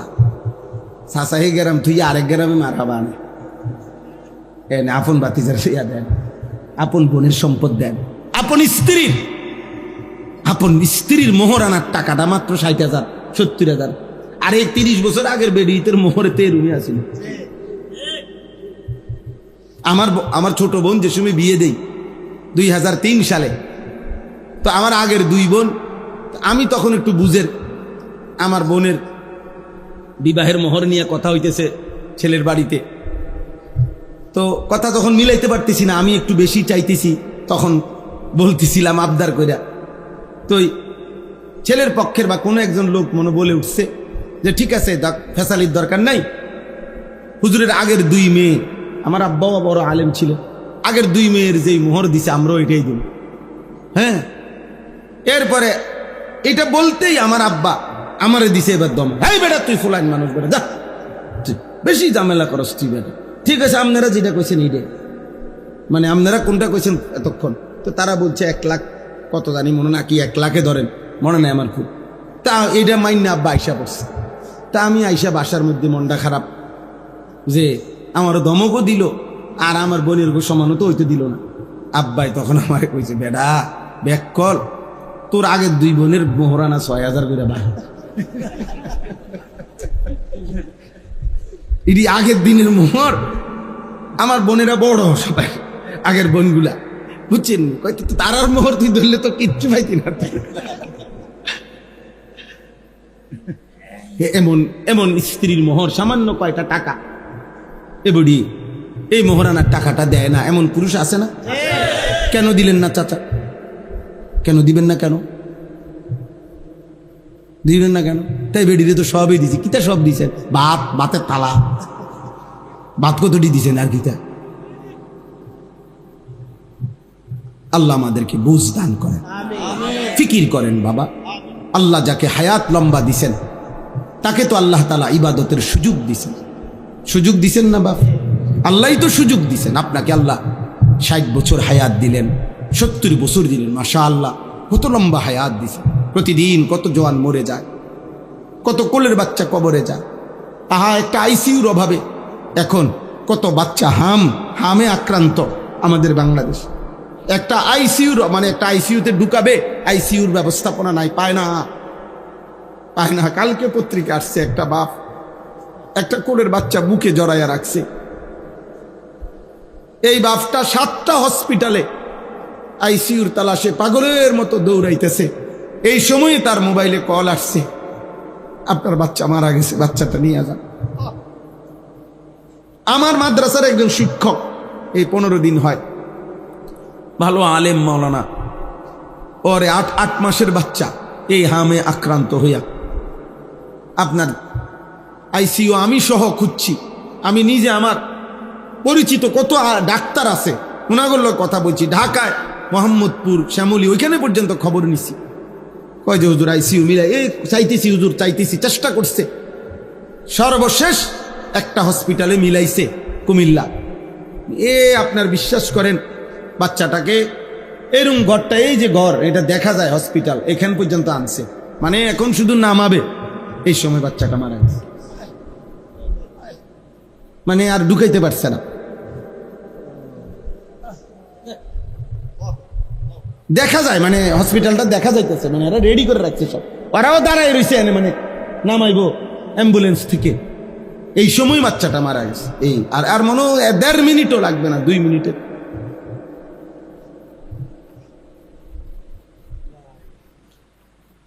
দোস্ত আমার, বন্ধু আমার, আল্লাহকে ছেড়ে দিলে লাভ কি? আল্লাহকে ভুলে গেলে লাভ কি? আল্লাহকে ভুলে পেলাম কি? নামাজ না পড়ে আমাদের জীবনের অর্জন কি? জিন্দিগির সব অর্জন তো আল্লাহর থেকে আসে, আর তিনি আমার জন্য নামাজ ফরজ করেছেন। বান্দা যখন একটা সেজদা দেয়, আল্লাহ তাআলা যেন, হাদিসে আছে, আকরাবু মা ইয়াকুনুল আবদু মির রাব্বিহি ওয়া হুয়া সাজিদ। আল্লাহ তাআলা বলেন, নবীজি বলেন, বান্দা যখন সেজদা দেয় সে তখন আল্লাহর সবচেয়ে ঘনিষ্ঠ আপন হয়ে যায়। আমার শায়েখ আল্লামা মুফতি মুশতাকুন নবী কাসিমি হুজুর বলে, বান্দা যখন সেজদা দেয় আল্লাহ তখন এরকম পিঠে, মাথায়, পিঠে হাত বুলায় দেয়। আল্লাহ যেন কুদরতি হাত আদর করে দেয়। মাশাআল্লাহ, আনিস আমার সেজদা দিলা, আমি খুশি হলাম। হাদিসে আছে, বাবা তোমরা অনেক ছেলে বাপ, হাত জোড় করে বলি, আব্বা ছবি তোলার জন্য হুড়াহুড়ি করো না, ধাক্কাধাক্কি করার কি দরকার আব্বা? কি হবে? যদি বলো তোমার কোনো ফায়দা হবে আখেরাতে, তো চলো তোমরা বলো, ছবি তো আমি একবার যতক্ষণ দরকার আমি দাঁড়ায় থাকবো, তুমি একজন করে আমার সাথে ছবি উঠাইও, কিন্তু আগে বলো আখেরাতের কি ফায়দা হবে, কবরের কি ফায়দা হবে, আগামী জীবনের তোমার কি ফায়দা হবে? যদি সেটা বলো, কোনো ফায়দা হবে ভাই? বলে না কোনো ফায়দা হবে? তাহলে যে সমস্ত মা বোন আছে বেপর্দা, যে সমস্ত মা বোন বেপর্দা, ওনাদেরকে বুঝান পর্দাবিহীন নারীর কোনো ইজ্জত নেই। কোরআনের ভাষায়, দুনিয়ার ভাষায় সেটা দুনিয়ার হিসাব। আমরা কোরআন বুঝি, আমরা কোরআন মানি, আমরা রাসূলুল্লাহ সাল্লাল্লাহু আলাইহি সাল্লামের হাদিস মানি। আমাদের বক্তব্য কারো গায়ে লাগুক আর পিঠে লাগুক, আমরা কোরআন থেকেই বলতে হবে, রাসূলের হাদিস থেকেই বলতে হবে। হাদিসের মধ্যে আছে, আল্লাহ নবী সাল্লাল্লাহু আলাইহি সাল্লাম বলছেন, যে নারী বেপর্দা সে অভিশপ্ত নারী। ফাইন্নাহুন্না মালউনাত, স্পষ্ট হাদিস। নবীজি বলছে বেপর্দা নারী অভিশপ্ত নারী, অভিশপ্ত, মালউনাত, অভিশপ্ত নারী। আপনারা আপনাদের বোনদেরকে বুঝান। আমাদেরকে আল্লাহ তাআলা হায়াত দিয়েছেন, সৃষ্টি করেছেন, রিজিক দিচ্ছেন, দুনিয়ার সমস্ত প্রয়োজনীয় জিনিস সরবরাহ করছেন। আমাদের দায়িত্ব আল্লাহকে সেজদা করা। আমরা করব ইনশাআল্লাহ। বলতেছিলাম ওই হাদিসটা, নবীজি সাল্লাল্লাহু আলাইহি সাল্লাম বলেন, বান্দা যখন সেজদা করে, কি করে? আল্লাহ নবী বলেন, ইতাজালা শাইতানু ইয়াবকি, সাথে সাথে শয়তান ওই ব্যক্তির থেকে যে সেজদা করে, খোদার কসম নবী বলেন, শয়তান কানতে কানতে তার থেকে সরে পড়ে, সরে যায়, আর আলগা হয়ে যায়, তাকে ছেড়ে দেয়। আর কি বলে? নবীজি বলেন সাল্লাল্লাহু আলাইহি ওয়াসাল্লাম, শয়তান তখন কাঁদতে কাঁদতে বলে, হে আল্লাহর বান্দা, এটাই তো সেই সেজদা, যেই সেজদা একবার না দেওয়ার কারণে আমি চির বিতাড়িত হইলাম। এটাই তো সেই সেজদা, যে সেজদা এখন দিয়ে তুমি আল্লাহর প্রিয় হয়ে গেলে। ওর ওই কথা, প্রত্যেকটা সেজদা দিলে বান্দা ওর ওই কথা মনে পড়ে। আবা ওয়াস্তাকবারা ওয়া কানা মিনাল কাফিরিন, কি সাংঘাতিক কথা! সেজদা না দেয়, দেয় নাই। আল্লাহ কোরআনে বললেন, আমার নাফরমান ইবলিস, নাফরমান, সে সেজদা দিতে অস্বীকার করলো। ওয়াস্তাকবারা, আর এর দ্বারা সে নিজের অহংকার করলো। ওয়া কানা মিনাল কাফিরিন, এবং কাফেরদের অন্তর্ভুক্ত হয়ে গেল। এই মুসলমানের বাচ্চা, শুনছো বাবা? আল্লাহ কি বলছে সেজদা না দেওয়ার পরে? 3 শব্দ বলছে। 1 নম্বর বলছে আবা, সে সেজদা দিতে কি করলো? অস্বীকার করলো। 2 নম্বরে বললো ওয়াস্তাকবারা, এর দ্বারা সে কি করলো? অহংকার করলো। 3 নম্বরে ওয়া কানা মিনাল কাফিরিন, আর এই নাফরমান কাফেরদের অন্তর্ভুক্ত হয়ে গেল। আল্লাহ তোমাদেরকে হেফাজত করেন, আল্লাহ তোমরে হেফাজত করেন। সেজদা দিও বাপ, ফিকির করো, ফিকির করো, ফজরের নামাজ পড়ো, আল্লাহ বরকত দেবে ইনশাআল্লাহ। নবীজি বলছেন, আল্লাহুম্মা বারিক লি উম্মতি ফি বুকুরিহা, আয় আল্লাহ ভোর বেলা আমার উম্মতের হায়াতের মধ্যে বরকত দিয়ে দেন। নবীজি দোয়া করছে। ভোরের সূর্য, আরে ভোরের আলো, ভোরের বাতাস মুনাফিক মুক্ত বাতাস, সুবহানাল্লাহ। ফজরের বাতাস মুনাফিক মুক্ত বাতাস। ফজরের ওয়াক্তে একমাত্র জেগে ওঠে মুমিন, ঘুমিয়ে থাকে মুনাফিক, ঘুমিয়ে থাকে কাফের, ঘুমিয়ে থাকে যত মুশরিক, ঘুমিয়ে থাকে যত মুরতাদ, ঘুমিয়ে থাকে যত নাস্তিক, ঘুমিয়ে থাকে যত বেঈমান। জেগে ওঠে শুধু কেবল কে? মুমিন। এজন্য ফজরের বাতাস, ভোরের বাতাস মুনাফিক মুক্ত বাতাস, শুধু মুমিনের নিঃশ্বাস ফজরের বাতাস। সুবহানাল্লাহ। এজন্য হাদিসে আছে, হযরত আব্দুল্লাহ ইবনে ওমর রাদিয়াল্লাহু তাআলা আনহুমা তিনি বলেন, নবীজির জামানায় আমরা যদি কাউকে ফজরের নামাজে মসজিদে অনুপস্থিত পেতাম, না দেখতাম, খোদার কসম তিনি বলেন, আসানা বিহিজ জান, আমরা তার ব্যাপারে 2টি ধারণা করতাম, হয়তো লোকটি অসুস্থ, রোগাক্রান্ত, নয়তো মুনাফিক।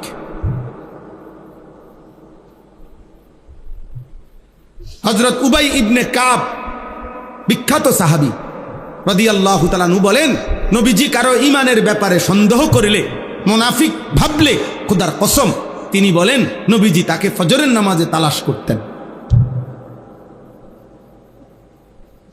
কোন নামাজে? এবং ফজরের নামাজে জিজ্ঞেস করতেন, অমুক এসেছে, অমুক এসেছে। না পেলে নবীজি বলতেন, সাহাবী বলেন, নবীজি তখন বলতেন যে শোনো, এশার নামাজ এবং ফজরের নামাজ জামাতে পড়া মুনাফিকের জন্য কঠিন। হায় হায় কি ভয়ঙ্কর কথা। যে নবী সুপারিশ করবে তিনি যদি বলে ফেলে মুনাফিক, সুপারিশ করবে কি? যিনি হাউজে কাউসারের পানি দিবে তিনি যদি বলে ফেলে মুনাফিক, তো সুপারিশ করবে কে, পানি দেবে কে? বলে আল্লাহ আমাদেরকে হেফাজত করে, আল্লাহ আমাদেরকে কবুল করে নেন। আজকের এই বজুরি খোলা ইত্তেহাদুল উম্মাহ ইসলামী সংগঠন সাচার কচুয়া চাঁদপুর ওলামায়ে কেরাম বললেন আপনাদের কাছে, ওনারা ফিকির করছেন আপনাদের জন্য পুরা মহল্লার মধ্যে মসজিদে মসজিদে ধারাবাহিক ইসলাহী মাহফিল করবে, আপনারা এতে সমর্থন করবেন, বলেন ইনশাআল্লাহ। নওজোয়ান ভাই তোমরা যারা এলাকার, তোমরা নিজ উদ্যোগে ওলামায়ে কেরামের সাথে পরামর্শ করে তোমরা উৎসাহ দিবা যে হুজুর ইনশাআল্লাহ আপনারা দাওয়াত দেন, তোমরাই চেষ্টা করো, মুরব্বীদেরকে উৎসাহ পাইবে, তোমরে তারা দোয়া করে দিবে, প্রত্যেকেই সহযোগিতা করবেন। কেউ পারলে 100 টাকা দিবেন, কেউ পারলে 50 টাকা দিবেন, কেউ পারলে 500 টাকা দিয়েন যে হুজুর আপনাদের এই ভালো কাজে আমি আমার পক্ষ থেকে 100টা টাকা দিলাম। দেখবেন 100 টাকা মিশে যাবে লাখ টাকার সাথে, আর যতদিন চলবে আপনার আমলনামায় সওয়াব আসতে থাকবে, নিঃসন্দেহে সওয়াব আসবে, সওয়াব আসবে, সওয়াব আসবে। আল্লাহ তাআলা সমস্ত ইবাদতের মধ্যে 2টা জিনিস মূলত চায়, এই আমার শেষ কথা। প্রত্যেক ইবাদতের মধ্যে আল্লাহর মূল চাওয়া 2টা, 1 বান্দার জবানে আল্লাহর জিকির, আল্লাহর নাম, 2 দিলের মধ্যে তাকওয়া, আল্লাহর ভয়, আল্লাহর ভালোবাসা। আল্লাহ দিল চায়, আল্লাহ জবান চায়। আল্লাহ জবানে শুনতে চায় নিজের নাম, আর আল্লাহ দিলে চায় তাকওয়া, আল্লাহর ভয়, আল্লাহর ভালোবাসা। এখানে কোরআনে আছে ওয়াল বুদনা জাআলনা, যেটা পড়ার জন্য আমি খুলছিলাম এইটা পড়েই তরজমা বলছি, শেষ। ওয়াল বুদনা জাআলনাহা লাকুম মিন শাআইরিল্লাহ। আল্লাহ বলেন কোরবানি আসতেছে, কোরবানির জন্য যত প্রাণী, গরু, ভেড়া, দুম্বা, বকরি, উট, মহিষ, আল্লাহ বলেন এগুলোকে কোরবানির জন্য উপযোগী, এটা আমি আল্লাহ এই সিদ্ধান্ত, এটাকে কোরবানির প্রাণী হিসাবে নির্ধারিত আমি আল্লাহ করেছি। কে করেছে? আল্লাহ করেছেন। আল্লাহ মিন শাআইরিল্লাহ, এবং কোরবানির জন্য নির্ধারণ করা প্রত্যেকটা প্রাণী আমি আল্লাহর নিদর্শন। সুবহানাল্লাহ। যে প্রাণীটা কোরবানির জন্য কিনা হয়, সিদ্ধান্ত হয়, গরু হোক, ছাগল হোক, ভেড়া হোক, দুম্বা হোক, বকরি হোক, উট হোক, এটা কার নিদর্শন? আল্লাহর নিদর্শন। এরপরে আল্লাহ বলেন লাকুম ফিহা খাইর। সুবহানাল্লাহ। আল্লাহ বলে বান্দা মনে রেখো, কোরবানির মধ্যে পুরাটা, এই তোমার কোরবানির মধ্যে পুরা কোরবানি করাটার মধ্যেই রয়েছে তোমাদের জন্য খায়ের, কল্যাণই কল্যাণ, কল্যাণই কল্যাণ। এখানে লস কোনো প্রজেক্ট নাই, এটা পুরাটাই লাভের প্রজেক্ট। সুবহানাল্লাহ। কোরবানির কল্যাণই কল্যাণ, নেকি নেকি, নেকি নেকি, নেকি নেকি, পুরাটাই লাভ। সুবহানাল্লাহ। হাদিসের মধ্যে আছে নবী সাল্লাল্লাহু আলাইহি সাল্লাম হযরতে ফাতেমাকে বলছে, ফাতেমা মনে রেখো তোমার জন্য এখন কোরবানি হবে, তোমার ওয়াজিব আদায় হবে। তুমি দেখো পর্দার আড়াল থেকে, কুমি ইলা উদহিয়াতিক ওয়াশহাদিহা, দাঁড়াও দেখো। আল্লাহর নবী বলেন মনে রেখো ফাতেমা, ফা ইন্না লাকি বিআউয়ালি কাতরাতিন তাকতুরু মিন দামিহা আন ইউগফারা লাকি মা সালাফা মিন যুনুবিক। এখন কোরবানি করতে গিয়ে তোমার প্রাণীর রক্তের 1 ফোঁটা, প্রথম ফোঁটা জমিনে পড়বার সাথে সাথে আল্লাহ তাআলা তোমার পেছনের সব গুনাহ মাফ করে দেবে। এতটা সওয়াব, এতটা নেকি, নেকি নেকি। এজন্য মহব্বতের সাথে কোরবানি করা, আল্লাহ তৌফিক দান করেন। কোরবানি করতে গিয়ে পিছপা হবেন। প্রত্যেক উপার্জনকারী, বিদেশে যেই ছেলে তার নামে কোরবানি দিবেন, দেশে যেই ছেলে চাকরি করে তার জন্য পৃথক কোরবানি দেন, গ্রামে যে ব্যবসা করে তার জন্য কোরবান, যারই উপার্জন আছে স্বাভাবিকভাবে ঈদের 3 দিন কমপক্ষে 1,79,000 বা 80,000 টাকা যার অতিরিক্ত জমা আছে, এমন প্রত্যেক সদস্যের উপরে কোরবানি ওয়াজিব। যে মহিলার কাছে স্বর্ণ আছে, কিছু রূপা আছে, স্বর্ণ আছে, কিছু জমার টাকা আছে, 5-10 হাজার টাকা, 1 বড়ি 1.5 বড়ি স্বর্ণ আছে, এই 2টা মিলাইলে নিঃসন্দেহে 52.5 বড়ি 1,90,000 80,000 টাকা দাম বেশি আসবে। এই মহিলাদের উপরেও কোরবানি ওয়াজিব, কোরবানি ওয়াজিব। কোরবানি গোটা ফ্যামিলির উপরে আসে না, ব্যক্তির উপরে আসে। কোরবানি গর্স প্রতি কোরবানি ওয়াজিব হয় না, ব্যক্তি প্রতি কোরবানি ওয়াজিব হয়। আমরা এটা বানায় নিছে কোরবানি হলো আমরার ঘরে কোরবানি হয়েছে না, আমাদের ঘরে কোরবানি হয় না, কোরবানি হয় মানুষের উপরে ওয়াজিব হয়। বুঝেন নাই কথা? এবারটা বিদেশ, এবারটাই দিছে 20,000, হেতে ঢাকা স্যার কি করে তে দিছে 10,000, আর ওই এনে গ্রামে দোয়ান আছে একজনের, হেতের দিছে 80,000 মিল্লা। আমি আব্বার কাছেও কিছু আছে, সব মিলাইয়া টেয়া 50,000 মিলাইছে, মিলাইয়া বাপ মার নামে কোরবানি দিছে, সবাই কোরবানি হয়েছে, আল্লাহর রহমতে গোস্ত খাইতে আছে। বাহ, কোরবানি এটা নি কোরবানি, এটা নি কোরবানি। তো যে ছেলেটা বিদেশ, তার কাছে 1,80,000 টাকা অতিরিক্ত নাই, কথা বলে না। যে ছেলেটা চাকরি করে, তার কাছে 1,80,000 টাকা নাই, তো তাহলে তার কোরবানি কই? এটা কি বাগে যোগে নাকি এমনি? তাহলে এই জন্য কোরবানি ফ্যামিলির উপরে না, ব্যক্তির উপরে ওয়াজিব হয়। বিবাহিত হোক অবিবাহিত, ওই কয় ফোলা মানে বিয়েই করছে না, হেতের আবার কি কোরবানি? না, হেতেরা কোরবানির দরকার নেই, তারা মানা করেন বিয়ে করতে না, তাহলে মৃত্যু পর্যন্ত কোরবানির ঝামেলার থিকা বেচারা বাচ্চা গেল, তারে টাঙ্গাইয়া থুন, তারে রৌদ্রের মধ্যে টাঙ্গাইয়া থুন। কথা বুঝছেন কি না বলে? আশ্চর্য কথা। পৃথক পৃথক বুঝতে হবে, জাকাতের মাসআলা পৃথক বুঝতে হবে, হজ্জের মাসআলা পৃথক বুঝতে হবে, কোরবানির মাসআলা পৃথক বুঝতে হবে, সাদকায়ে ফিতরের মাসআলা পৃথক বুঝতে হবে, আলাদা বোঝা জরুরি। আপনি মামুলি মনে করবেন না। একটা হলো দান সাদাকা। আপনি বলছি যে মাদ্রাসা, মসজিদের মাদ্রাসা সবাই দান করেন, তো কেউ 10 টাকা দিছেন, কেউ 100 টাকা দিছেন, এইটা হলো আপনার ইচ্ছার উপরে। কিন্তু হজ, কোরবানি, জাকাত, সাদাকাতুল ফিতির এটা আপনার ইচ্ছার উপরে না। আপনার শরীয়তে যে পরিমাণ সম্পদ নির্ধারণ করে দিয়েছে, ওইটা থাকলে আপনি ইচ্ছা করলেও দিতে হবে, না করলেও দিতে হবে। আপনি মন চাইলেও হজ করতে হবে, মন না চাইলেও হজ করতে হবে। বুঝেন নাই কথা?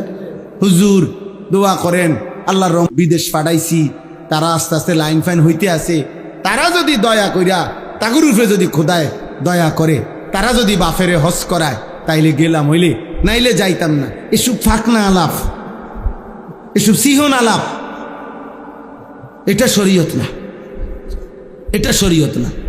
বরং স্পষ্ট মাসআলা হলো, যেই ব্যক্তির ভিটা ছাড়া বসত বাড়ি, অতিরিক্ত জমি আছে, ফসলের জমি, ক্ষেতের জমি, বাজারের ভিটা, বাজারের দোকান, মানে আলাদা জমি আছে, যে জমির কিছু বিক্রি করলে হজের টাকা হবে, পরিবারের হজের আসা যাওয়ার যে সময়টা এই খরচ হবে, আর আলগা জমি যে দূর আরো রয়েছে বাকিটা দিয়েও তার সংসার চলবে, এমন প্রত্যেক মুসলমানের উপরে খোদার কসম হজ করা ফরজ, ফরজ, ফরজ। যে ব্যক্তি হজ ফরজ সত্ত্বেও হজ করে নাই, আল্লাহর কসম নবী বলছে ওইটা হয়তো যদি মারা যায় তো ইহুদি মরলো, নয়তো খ্রিস্টান মরলো, বেঈমান মরলো, বেঈমান মরলো, বেঈমান।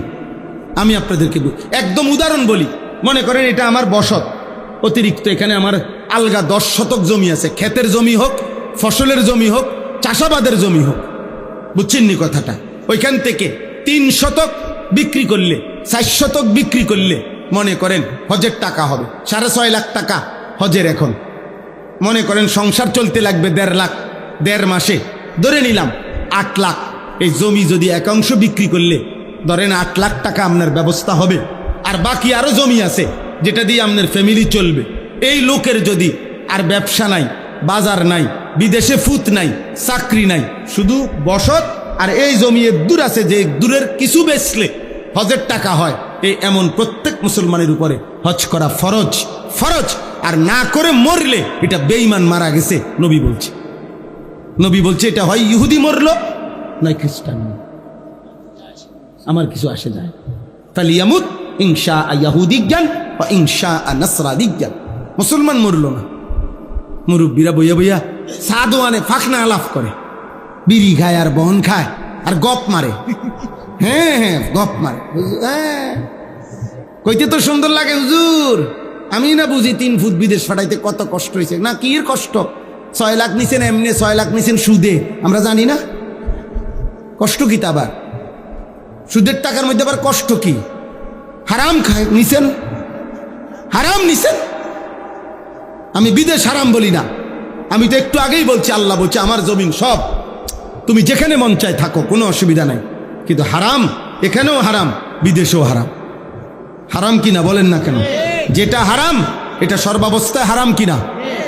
তাহলে অভাবে পড়লেও হারাম, সুখে থাকলেও হারাম, বিপদে পড়লেও হারাম, সুখে থাকলেও হারাম। আল্লাহ আমাদেরকে হেফাজত করে।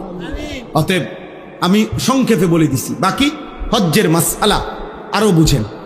আপনারা প্রত্যেকে আলেমদের থেকে জিজ্ঞেস করেন, আলেমদের, আরে মিয়া যেই চোখ আল্লাহর ঘরের কালো গিলাফ দেখে নাই, মদিনার রওজা সবুজ গম্বুজ যে দেখে নাই, ও দেখলো কি আর জীবন? ওই চোখ দেখলো কি? ওই চোখ বাকি দুনিয়া না দেখলেই চলতো। অন্ধ মানুষও তো দুনিয়া চলে। অন্ধ মানুষ খায় না, অন্ধ মানুষ বিয়ে করে না, অন্ধ মানুষের বাচ্চা হয় না, কথা বলে না। বুবা মানুষ খায় না, বুবা মানুষ বিয়ে করে না, কানে শোনে না এমন মানুষ বিয়ে করে না। তো তো দুনিয়া তো চোখ ছাড়াও ভোগ করা যায়, কান ছাড়াও ভোগ করা যায়, জবান ছাড়াও তো দুনিয়া ভোগ করা যায়। আল্লাহর দেওয়া চোখে মালিকের ঘরই দেখলাম না, রসুলের রওজাই দেখলাম না, বলেন কি? বলেন কি? এর চাইতে বড় দুর্ভাগ্য আর কি হইতে পারে? এক সাহাবী, আমরা স্পষ্ট কিতাবে পড়ছি, আব্দুল্লাহ ইবনে যায়েদ ইবনে আব্দে রব্বিহি, নবীজির একজন সাহাবী।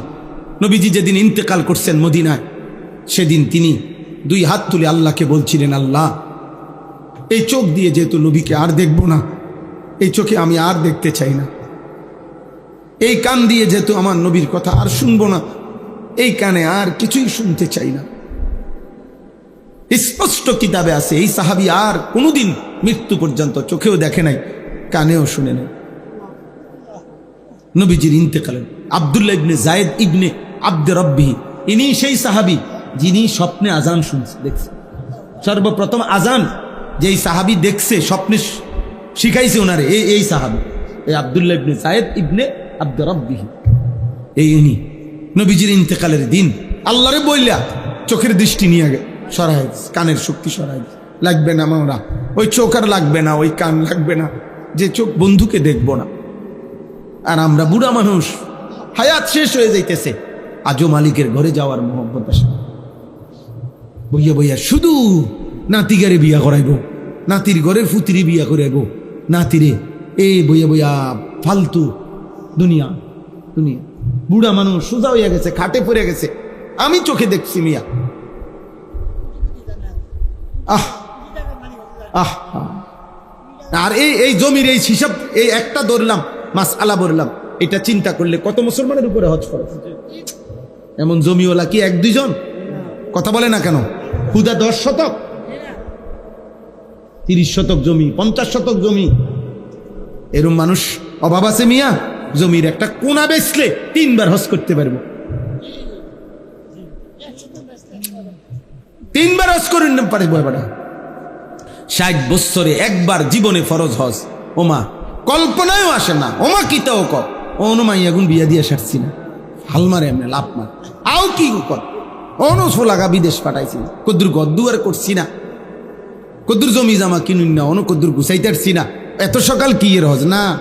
আপনি এত সকাল কি লেখা হজ করে? আপনি বাঁচবেন কমপক্ষে 650 বছর, আপনি এত সকাল হজ করবেন কেন? আপনি কমপক্ষে 645 বছর পরে, 46 বছর বয়সের সময় আপনি হজে করবেন, কারণ আপনি তো মারাই যাবেন 650 বছর পর। তো শেষ 3-4 বছর থাকতে হজ করে নিলে তো পারে, আপনার যাতে কেরান দিয়ে নেয় হজে।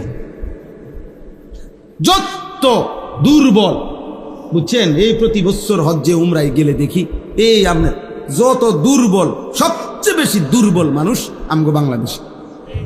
চাচার শৈল চলে না, চাচারে কয় ফুব, হাবড়া আরে ফসুন দিন,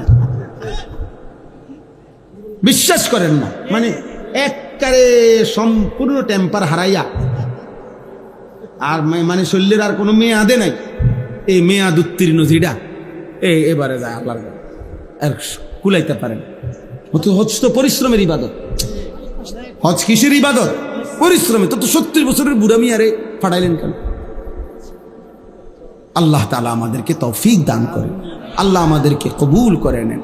আল্লাহ তাআলা আমাদের সবাইকে, প্রত্যেককে হজ কোরবানি করার তৌফিক দান করেন। আমিন। ফাইদা ওয়াজাবাত জুনুবুহা ফাকুলু মিনহা ওয়া আতইমুল কানিআ ওয়াল মু'তার।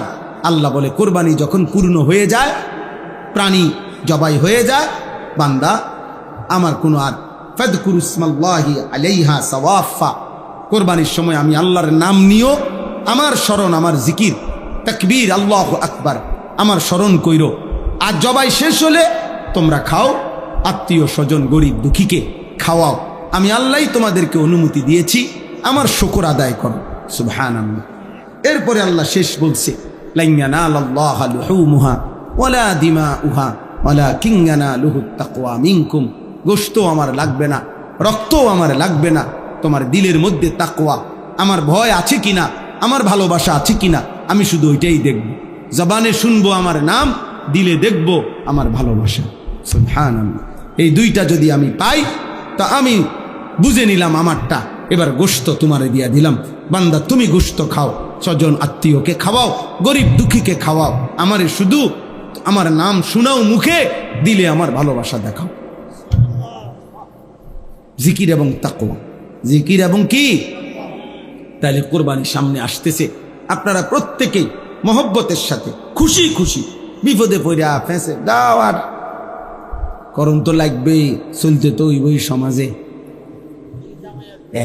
কোরবানির বাপ যাও, আর চলন যে তো লাগবেই, গ্রামে মানুষের হলে 10 জনের লগে তো চলতেই হয়। এডি কয় কথা, এডিনি কথা, যার যা গেছে গেছে, টাকার মায়া করে লাভ নেই। এমন মাইয়া গো, মাইয়ার বাড়িতে যা কয় বছর ধরে ঘুরাইতে আসি, তারারে 20-50 জন মানুষ খাওয়াইয়া, ঘুরাইতে আসি, খাওয়ামু দেও 50,000 বাড়াই দাও, চালাই দাও, এই উছিলায়। এইটানি কোরবানি। আলাদা কিনতেন 50,000 টাকার গোস্ত, কথা বুঝেন না? কোরবানি হবে মহব্বত, কোরবানি হবে কার জন্য? আল্লাহর জন্য, আল্লাহর ভালোবাসা, আল্লাহর ভালোবাসা। আল্লাহ আমাদেরকে তৌফিক দান করে।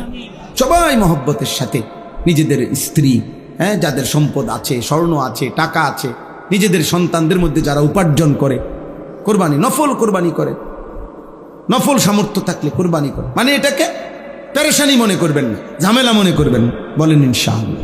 সর্বশেষ কথা হইল, জিলহজ মাস শুরু হয়ে গেছে আলহামদুলিল্লাহ। নবী সাল্লাল্লাহু আলাইহি সাল্লাম জিলহজ্জের কোরবানির আগের এই 9 দিন নবীজি আলাদা গুরুত্ব দিতে বলছে, এবং বলছেন রাত্রিবেলা একটু বেশি নফল ইবাদত করতে, দিনের বেলা রোজা রাখতে। রাসূলুল্লাহ সাল্লাল্লাহু আলাইহি সাল্লাম বলেছেন, জিলহজ্জের এই 9টি রোজা, প্রত্যেকটি কেউ যদি রোজা রাখে 1 বছরের পূর্ণ রোজা রাখার সওয়াব পাবে। এই 9 দিন, আজকে একদিন গেল গা আপনার, আমি আলহামদুলিল্লাহ রাখছি, এবং ধারাবাহিক এই 9 দিন আগেও রাখার চেষ্টা করছি, এইবারও ইনশাআল্লাহ রাখার ইচ্ছা আছে। পুরা 9 দিন আল্লাহ যেন তৌফিক দান করে। আমার খাদেম সেও রাখছে, আমাদের সাথে অনেক সাথী, আমাদের মাদ্রাসার উস্তাদ, আমাদের বাসার আত্মীয় স্বজন, ভাই বেরাদর, পরিবার, ওনারা রাখছে আলহামদুলিল্লাহ। তাহলে এই জন্য এটা একটা আমল। রাত্রিবেলা 2-4 রাকাত নফল নামাজ পড়ার চেষ্টা করবেন, আল্লাহর কাছে দোয়া করবেন যে আল্লাহ জিলহজ মাসের বরকত আমাকেও দান করেন। আল্লাহর কাছে বলেন, আল্লাহ আপনার ঘর এই চোখে দেখা, কবরে নিয়েন না মালিক, আপনার ঘর না দেখাইয়া কত মানুষকে আপনি নিলেন, আমারও নেন মাওলা। আল্লাহর কাছে বললে আল্লাহ তৌফিক দেবে ইনশাআল্লাহ। আর আপনারা আরাফার দিন, কোরবানির আগের দিন 9 জিলহজের রোজা রাখতে চেষ্টা করবেন, বেশি গুরুত্ব দিয়ে। কোরবানির আগের দিন, ওই দিনকার রোজা রাখলে নবীজি বলছে পিছনের 1 বছর, সামনের 1 বছর, পূর্ণ 2 বছরের গুনাহ আল্লাহ মাফ করে দেবেন। আল্লাহ মাফ করে। আল্লাহ তাআলা আমাদের সকলকে তৌফিক দান করেন। এই বজুরি খোলা ইত্তেহাদুল উম্মাহ সংগঠনকে আল্লাহ তাআলা কবুল করেন। ওলামায়ে কেরামের এই ফিকির মেহনত, আমরা সর্বশেষ 2টা মিনিট প্রত্যেকে একটু পকেটে হাত দেন। মাদ্রাসা, যেহেতু এই মাদ্রাসার আয়োজনে এখানেই হয়েছে মাহফিলটা, আমি এক্ষুনি দোয়া করছি, 2টা মিনিট প্রত্যেকে মহব্বতের সাথে দ্বীনি প্রতিষ্ঠানে দান করলে আব্বা ঠকবেন না, লস হবে না। আপনি আল্লাহর দেওয়া সম্পদ আল্লাহর পথে দিলেন, আল্লাহই আবার আপনার সম্পদ বাড়াইয়া দিবেন, কোনো ওয়াদা। আপনার আগের টাকা যেগুলো, এগুলো আল্লাহ দিছেন, সামনেও আল্লাহই দিবেন। এজন্য দয়া করে 2-1 জন ভাই উঠায় নেন, 2-4 জন ভাই উঠেন তো, উঠে হাতে হাতে নেন, হাতে ওই রুমাল না থাকলে লাগবে না, হাতে নেন, হাতে নেন। নিয়ে আনেন। উঠেন না ভাইয়া, দোয়া করে যাও, দোয়া করে যাও আব্বা, দোয়া করে যাও। এই 2 মিনিট দ্রুত করেন। আল্লাহ আপনি তৌফিক দান করেন, আল্লাহ আপনি কবুল করে নেন মহব্বতে। ছেলেরা আব্বা তোমরাও দাও, 100 টাকা থাকলে 100 টাকাই দাও, 50 টাকা থাকলে 50 টাকা দাও, বরকত হবে রে বাপ। যে সমস্ত ছেলেরা আসো, আমাদের মাদ্রাসা হলো কুমিল্লা ক্যান্টনমেন্ট, ময়নামতি সাহেবের বাজার, কুমিল্লা ক্যান্টনমেন্ট থেকে উত্তর দিকে। রাত পর্যন্ত কিশোর যুবক নওজোয়ান 30 বছরের কম ছেলেদের জন্য, স্কুল কলেজ ইউনিভার্সিটির ছেলেদের জন্য দিনব্যাপী প্রশিক্ষণ হবে, ইসলাহি মজলিস হবে। সকাল 8টা থেকে জোহর পর্যন্ত ওযু, নামাজ, সূরা, কেরাত, দোয়া, কালাম, রুকু, সেজদা শেখানো হবে ছোট ছোট গ্রুপে। আর দুপুরে খানার পরে ধারাবাহিক বয়ান হবে নসিহতমূলক ছেলেদেরকে। যাদের সুযোগ হয় যাওয়ার চেষ্টা করবেন। আপনারা উন্মুক্ত, শুধু গাড়ি ভাড়া দিয়ে যাইবেন আসবেন, নাস্তা খানা ওইখানে এটা আমাদের দায়িত্ব। নিজেদের যাদের সুযোগ হয় ছেলেরা ভাই তোমরা যাওয়ার চেষ্টা করবে। আমার শায়েখ আল্লামা মুফতি মুশতাকুন নবী কাসেমি হুজুর বয়ান করবেন। আমাদের প্রিয় বক্তা আল্লামা মুফতি আরিফ বিন হাবিব তিনিও মাগরিব বাদ বয়ান করবেন ইনশাআল্লাহ। সবাইকে দাওয়াত করলাম, আল্লাহ তাআলা কবুল করে নেন। আলহামদুলিল্লাহ রাব্বিল আলামিন। আল্লাহুম্মা আনতাস সালাম ওয়া মিনকাস সালাম। তাবারাকতা ইয়া যাল জালালি ওয়াল ইকরাম। মাওলায়ে কারীম আপনি মাফ করে দেন, মেহেরবান মাওলা আপনি মাফ করে দেন। ঈমান আমলের জীবন দান করেন, ইজ্জত আফিয়ত দান করেন, তাকওয়া তাহারত দান করেন, হিম্মত ইস্তেকামত দান করেন, দ্বীনের পথে থাকার চলার তৌফিক দান করেন। আয় আল্লাহ আপনি কবুল করে নেন, আয় আল্লাহ আপনি কবুল করে নেন, আয় আল্লাহ আপনি কবুল করে নেন। প্রতিটা নওজোয়ানকে নামাজি বানিয়ে দেন, চরিত্রবান বানিয়ে দেন। বাবা চাচা বয়স্ক মুরব্বীদেরকে আরও বেশি নেক আমলের তৌফিক দান করেন। মা বোনদেরকে পর্দা পুশিদা দান করেন। আল্লাহ উলামায়ে কেরামকে হায়াতে তয়্যিবা আফিয়া দান করেন। আইম্মায়ে হাজরাতকে আল্লাহ আপনি উত্তম বিনিময় দান করেন। আল্লাহ ইত্তেহাদুল উম্মাহ আপনি কবুল করে নেন। আল্লাহ ইত্তেহাদুল আইম্মা আপনি কবুল করে নেন। আল্লাহ আরও ফিকির দান করেন, আরও কলিজা ভরা উম্মতের মায়া মোহব্বত আপনি দান করেন। আল্লাহ মানুষের কল্যাণে ইনাদেরকে কাজ করার তৌফিক দান করেন। প্রতিটা মজলিসে, প্রতিটা মসজিদে কোরআনের পরিবেশ আপনি জারি করে দেন, আপনি জারি করে দেন, আপনি জারি করে দেন, আপনি জারি করে দেন। আল্লাহ সবাইকে মাফ করে দেন, আল্লাহ আমাদের সবাইকে মাফ করে দেন। কবরবাসীদেরকে মাফ করে দেন, অসুস্থ বিমারীদেরকে শিফা করে দেন। প্রবাসী বিদেশের জমিনে যারা নিরাপদে রাখেন মাওলা, আল্লাহ যার যত রিজিকের কামাইতে হালাল বরকত দান করেন, অভাব দূর করে দেন, পেরেশানি মুক্ত করে দেন, ঋণ মুক্ত করে দেন। আল্লাহ বিবি বাচ্চা নিয়ে নেক জীবন দান করেন। ছেলেগুলোকে মাফ করে দেন, ছেলেগুলোকে কবুল করে নেন। আল্লাহ এই মজলিস আপনি কায়েম দায়েম করে দেন। এই মাদ্রাসা কবুল করে নেন, এই মাদ্রাসা কবুল করে নেন, এই মাদ্রাসা কবুল করে নেন। আল্লাহ মাদ্রাসার জরুরত আপনি পূরণ করে দেন। আপনি চাইলে সব হবে মাওলা, আপনি না চাইলে কিছুই হবে না রে মাওলা। আপনি দিলে বাধা দেবে কে? আপনি না দিলে দেবে কে মাওলা? আল্লাহ আপনি দয়া করেন, আপনি দয়া করেন, আপনি দয়া করেন। আল্লাহ রাত গভীরে আখিরি ফরিয়াদ, শেষ তামান্না, আপনার ঘর দেখতে দিয়েন মাওলা, আপনার ঘর দেখতে দিয়ে ওই কালো গিলাফ না দেখিয়ে একজনকেও কবরে নিয়েন না রে মাওলা। ওই চোখ আপনি বন্ধ করেন না মাওলা, ওই চোখ আপনি বন্ধ করেন না আল্লাহ। কাউরে মা বঞ্চিত করেন না মাওলা।